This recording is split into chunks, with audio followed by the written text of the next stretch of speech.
Hello and welcome. My name is Schraner. I'm the designer of the Break System, a solo roguelite heist game. Today I'm going to show you how to take your first steps. I'm going to show you what you need to play and how a typical minigame works so you can get started quickly and easily.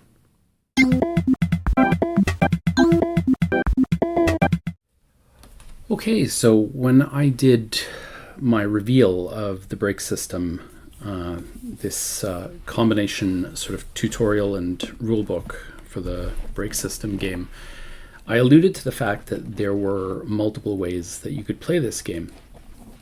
So one of those ways, and the way that I kind of think is kind of interesting, is to just start reading the story. And that's maybe the quickest way to get in, because you literally don't have to do anything. You just start reading the story.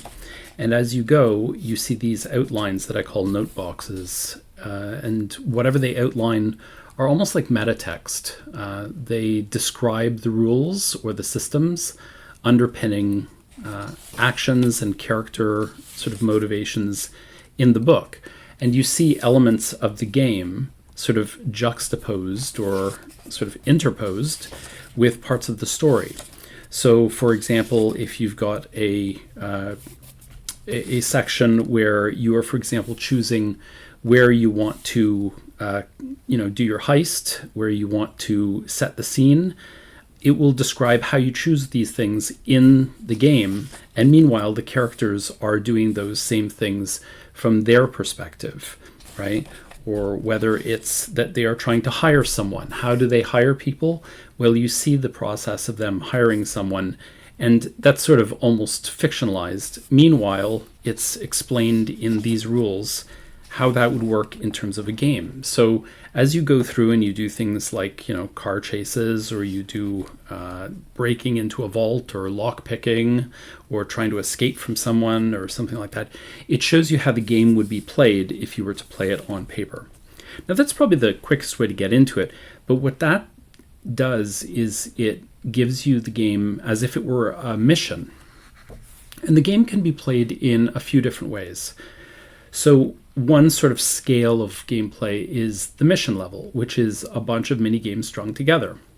Another sort of level of gameplay is the campaign, and the campaign is a series of missions, and it's usually about 9, although that can vary a little bit. And the campaign is a series of missions where you basically almost take over an entire city, and that would take a much longer time. So that's sort of the highest level, is the campaign. Sort of the mid level is a mission, and that's what this story covers, is a single mission and most of the things you would do in the game. However, you can jump straight to the rulebook part of this book, and you'll know it's the rulebook because the Spring Break tutorial is listed on the top next to the page numbers as the Spring Break. And when you look at the section that includes everything in the rulebook, you'll see that it says the Break System. And then within the Break System, on the right-hand side, you'll see the specific part of the mission that you're in. So that brings us to the third, or the sort of lowest level way that you can play this game, which is at the activity level, or sometimes called the minigame level. This map that you see, and this map appears throughout the book, it sort of separates all of the different sections with one of these maps. But you'll notice that the highlighted box, the black box, is always different. And that's, if you're playing a mission, it basically is like one of those signs in the mall that says you are here. So if you're playing this game, Race Car, during the morning, or Race Car AM, that means you're on your way to the job, which always takes place at noon. And then anything after noon is listed as PM. So that kind of gives you a sense of where you are in the morning. Sort of high noon, the big vault breaking event happens, and then the escape happens in the afternoon and evening. And that kind of orients you there. But each of these boxes represents its own mini game.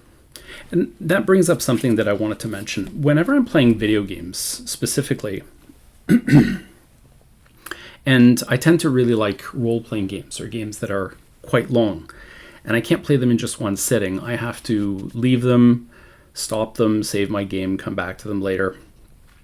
Sometimes I have to go away for quite a long time, And if it's weeks or months before I can get back to it, when I come back, I sometimes forget things, just as simple as I forget what all the different buttons on the controller do. I forget what my current quest was. I forget, all the things that I had learned that aren't recorded by the game.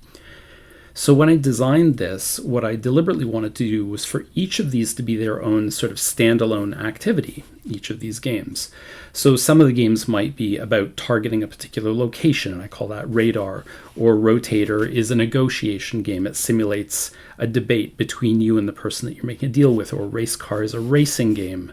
Or Level is almost like a dungeon crawl where you're trying to navigate an environment. And Noon is when you do the lockpicking and stuff like that. So each of these represents a different small little activity. But when you go to that activity, so each of these names like Break In, Radar, AM, Rotator, Race Car, Noon, whatever, corresponds to the title of one of these. Radar, Break In, Rotator. It corresponds to different parts of the book, and they stand alone. So if you have to put down the game in the middle of a mission or a campaign, and you come back to it later, there's no sense in you having to go back and relearn everything before. Everything you need is in one of these chapters. And each of the chapters it's not that they contain the same text, it's that they're arranged in the same manner. They are 90% of the time they are identical, except where it makes sense for the game to change. But they'll all have a title and they'll all have a little blurb here. They may or may not have a warning. This sometimes changes. They'll have a little overview describing what that activity is. It may say, this is where you break into the vault, or this is where you race the car away. Each of them will tell you what tools and materials that you need to play. Each of them will tell you if you need any special sheets. And again, the sheets you can get from lockdownludonaut.com.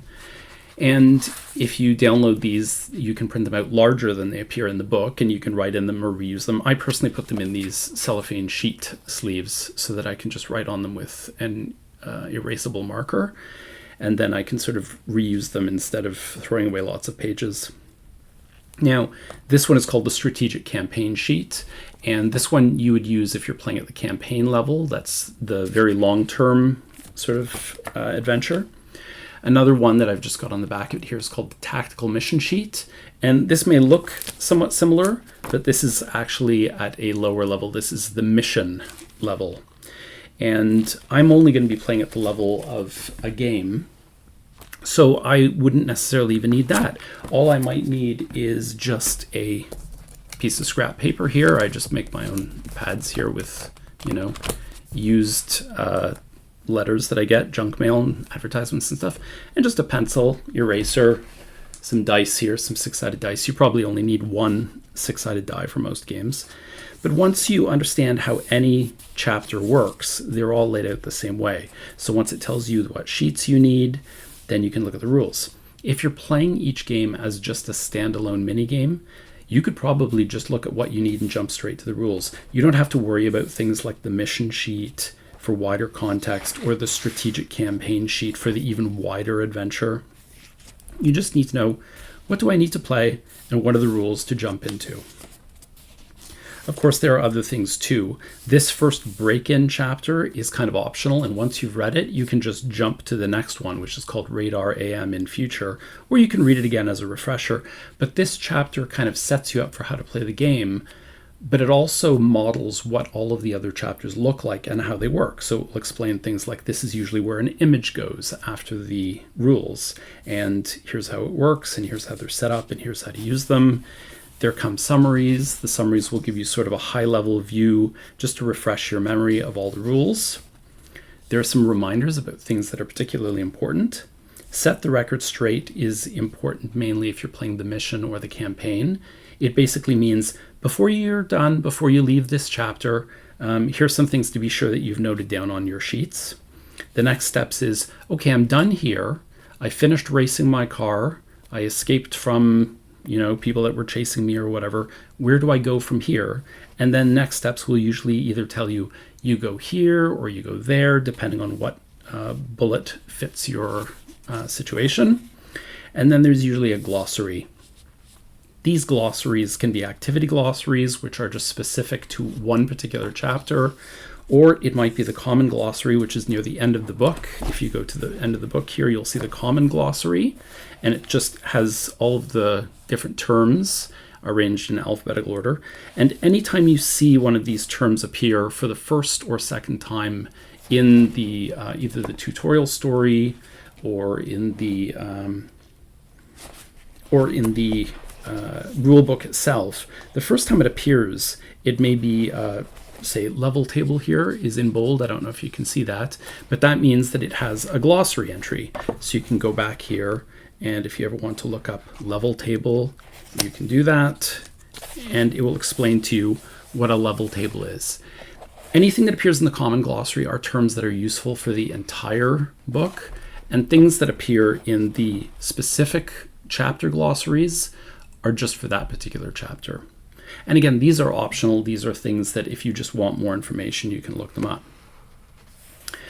And so all you will really need is to look at any particular, it's about 15 pages, I think, for a typical mini game. So this one, for example, let's start by looking at Reviver, which is one of the mini games. And just to look at this flowchart that appears to separate the chapters, the black highlighted box tells you where you are relative to all the other mini games if you're concerned about the mission. If you're not, you don't have to worry about this. But if you play through the missions, you'll start to see how certain stages lead to other stages and how the phases evolve from the morning through noon to the afternoon and evening. The arrows indicate solid lines for things that are mandatory to do. They indicate dotted lines. I'm not sure if you can see this, but some of the lines are dotted, and they indicate things that are either optional or conditional. So for example, there's one called Refer, which is when you hire a crew. This has a dotted line because if you want to go it alone, you can just jump straight from the picking your target straight to negotiations with your contact, your fence. You don't have to hire crew, but if you want to, you follow the dotted lines and you go to Refer AM, and then you go to the Refer section and you can play that mini game, and so on. If the arrows have a solid head on them, it's a one-way experience, but if it's got a hollow arrowhead on it, it means that it's possible for you to go two ways here. So there's a lot of flexibility in terms of how you move through this tree, and it's going to be different for everyone, and it might be different for you from one game to another, depending on the choices you make, the randomness you encounter, conditions that pop up, all that kind of thing. But we're just going to be looking at this as if it was a one-off. So we would look at this as a mini game. We would have the title Reviver, and it says if you're here, then something's gone very wrong, because this is a mini game that basically represents resisting arrest. In this game, there's no game over. You don't have a opportunity to get killed or anything like that. Your character doesn't die. You just go down a different path in that flowchart. So one of the things that can happen is you can become compromised, and if so, you have an option to either give up and go to one particular mini game called Eve, or you can try to resist arrest, and that's something called Reviver. And then if you choose to play that, this would give you the title and a short description. And please note here, just like in the model chapter, there was a please note. This is conditional. This is only if you decide that you've been compromised and you want to resist. It also will, for several of the games, say a variant of this appeared in the Break System Gamebook, whether it's the Summer Job, the Fall Affair, the Winter Mission, Spring Break. But it also notes how these games are different than the simplified versions that appeared in those books. They're still simple, but the ones in the books were even simpler. So then it gives you a more detailed overview of what exactly happens in this game, if you're interested in sort of the story aspect of it rather than the mechanics, to help you visualize, well, what am I doing in here? Am I just rolling a bunch of numbers, or am I racing a car? However you want to think about it. Each section will tell you the tools and materials, so you don't have to remember from weeks ago, days ago, months ago, whenever you last played. It will just tell you need just the standard kit, and the standard kit basically amounts to some paper and pencil and maybe an eraser to write down, and a die, at least one die to roll. you don't even really need that necessarily. If you want to, you can look on the last page at the matrix here, and you can pick random numbers just by pointing a pencil or your finger at a particular square and picking numbers randomly that way. But ideally, if you have access to it, you can use the standard kit, and it will tell you if you're playing a campaign, you'll need the campaign sheet, and you may want some extra paper for new grids because you may play this game a lot. And then if you're playing with sheets and tables, it will give you a little bit more description about each of those things. And then you get to the rules, and the rules are kind of the meat and potatoes of this. And this will have sort of a little bit of flavor text, grab the stuff, we're running out of time, do something, all of that kind of stuff. But then when you read the rules, it will give you very simple steps, assemble the necessary materials, extra blank sheets may be useful. If there's space on the grid, if any of the squares are empty, go to step C, otherwise go to step I. So if 1 was the case, then you'd go to C, and if not, you would go to step I, which would be down here. What's the damage? And it would tell you what to do. Count the number of O's that you've circled on the grid. But you wouldn't do that until after you've played for a while, so you're probably going to go down to C next, and it will tell you how to roll the dice, how to make a grid, where to write certain numbers, that kind of thing on your piece of paper or your grids or however you're playing. And every game is slightly different, but they have a lot of similarities in terms of they're all based with grids, they're all based on dice rolling, stuff like that. And you follow the rules through this very simple game, and when you're done, if you're playing the mission, it will tell you things like, based on where you came from, where do you go to next? And each of these noon or level PM or race car, radar, civic, again, they tell you if you want to continue playing the game after you've played this one standalone minigame Reviver, where would you go next? And then maybe you go to race car PM, and then you find that chapter and you do that minigame. Every one of these chapters works similarly, so it's really, really quick to get into. They all have certain similarities like that, but they also stand alone. You can jump in at any time, and the chapter will tell you what you need, how to use it, and if you want to put it into a wider context of a mission or a campaign, how you can do that as well. Well, that's all for now, but if you're interested in getting your own copy, it's currently available in softcover paperback. You can also find more details, printable sheets, bookmarks, and more at lockdownludonaut.com, as well as all the videos on my YouTube channel, reveals, deeper dives, tutorials, and more for this and all my other work. And if you have any other questions, please don't hesitate to reach out. But until then, thanks for watching, and I bid you happy heisting. Talk to you soon. You